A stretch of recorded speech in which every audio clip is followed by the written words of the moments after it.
ధనుసు రాశిలో జన్మించిన వారు కానీ, మీనరాశిలో జన్మించిన వారు కానీ, బృహస్పతి రాజయోగం పొందడానికి అవకాశాలు జూన్ 13 నుంచి ఉంటుంది. అది కూడా శని హోమం జరిపించుకుంటే. అంటే మీరు శని హోమంలో పాల్గొనగలిగితే, మీరు నేరుగా లేకపోయినా గోత్రనామాలు నాలాంటి వాడికి ఇచ్చినా కూడా నేను చేయిస్తాను శని హోమం మీకు.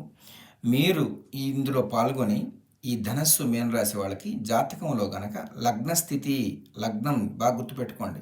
మీరు పుట్టిన లగ్నం గనక 11, 12 లేదా 3 లేదా 2 ఈ స్థానాల్లో ఉంటే ఈ జూన్ 13 నుంచి కూడా మీకు మంచి మంచి మార్పులు ఏర్పడబోతున్నాయి. ఎందుకంటే ఆ స్థానాల్లో ఉన్నవాళ్ళు ఎక్కువ కష్టాలు అనుభవిస్తూ ఉంటారు. అప్పులు, డబ్బు నిలబడకుండా పోవడం, కుటుంబ సమస్యలు ఇలాంటివి ఉంటాయి.